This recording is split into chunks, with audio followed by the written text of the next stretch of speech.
ففروا إلى الله إني لكم منه نذير مبين. Secara umum, radikalisme itu ada dua.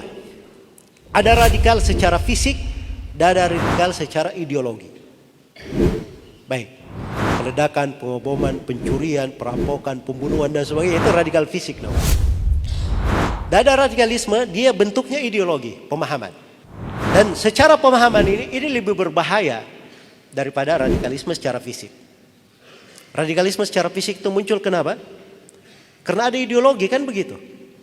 Makanya kalau ideologinya tidak kita perangi, ya ibaratnya gugur satu tumbuh seribu. Perang terhadapnya juga dalam dua bentuk ini. Bentuk fisik. Kalau bentuk fisik, inilah tugas negara, aparat keamanan. Dan kita juga kalau diminta oleh negara untuk membela secara fisik, kita tidak boleh menolak. Itu hukum syariat. Ya kalau misalnya kepala negara minta kita untuk membela negeri kita ini dalam bentuk mengorbankan jiwa, kita harus latihan militer supaya bisa membela negara. Karena pemerintah meminta, kita wajib untuk ikut. Itu hukum di dalam syariat. Nah, secara fisik juga itu harus dipahamkan ya.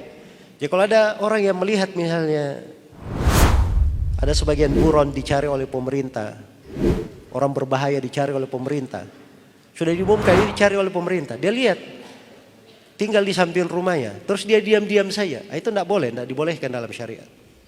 Itu bentuk melindungi. Baik, itu diantara bentuk ya hal-hal yang terkait dengan fisik. Adapun ideologi ini, sebab ini memang tugasnya orang-orang yang berilmu.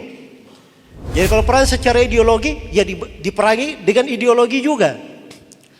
Harus diterangkan letak kesalahannya di mana, kekeliruan berpikirnya di mana.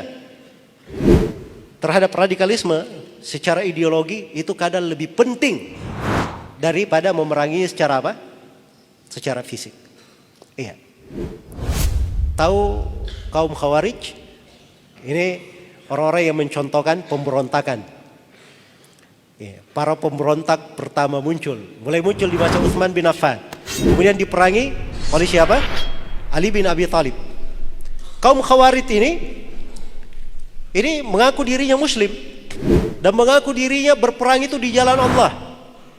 Dan mereka menganggap dengan perang itu mereka masuk surga. Tapi yang dia perangi siapa? Khalifah yang mulia Ali bin Abi Thalib dan para sahabat. Tapi lihat slogannya, cari surga, ingin mati syahid.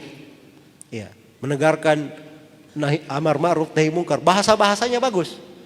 Ya, sama dengan sebagian kelompok sekarang ini yang muncul ini. Kita ingin menegakkan khilafah. Ingin amar ma'ruf nahi munkar. Ya, kita ingin merubah pemerintah kepada arah yang lebih baik. Itu bahasa-bahasa sama. Kaum Khawarij di masa dahulu seperti itu bahasanya. Makanya jangan tertipu dengan slogan, dengan pakaian, dengan penampilan. Tapi yang dilihat itu hakikatnya, ideologinya apa? Iya. Kaum Khawarij ini diperangi oleh para sahabat. Tidak ada yang mundur mereka. Marah senang kalau mati, dianggap dirinya apa? Mati syahid. Tapi ingat, lihat kekuatan ideologi. Ibnu Abbas suatu hari minta izin kepada Ali bin Abi Thalib. Kata Ibnu Abbas kepada Ali bin Abi Thalib, saya mau datangi kaum Khawarij di kampungnya. Kata Ali bin Abi Thalib, mau apa ke sana? Saya ingin debat mereka. Mengajak mereka kembali kepada jalan yang lurus. Kata Ali bin Abi Thalib, saya khawatir terhadap engkau anak paman Rasulullah. Nanti ada bahaya menimpa kamu. Kata Ibnu Abbas, tidak perlu khawatir. Ibnu Abbas ke sana sendirian. Sendirian ke sana. Setibanya di sana, dilihat oleh kaum Khawarij. Mereka pun ribut. Ada yang berkata, jangan diajak ngomong. Bahaya ini orang. Ada yang berkata, tidak, kita debat aja. Akhirnya terjadi perdebatan. Mereka sampaikan 4 alasan mereka kenapa membangkang kepada Ali bin Abi Thalib. Ibnu Abbas hanya bacakan 4 ayat dan 1 hadis. Rujuk, tadinya jumlah mereka 6.000 orang.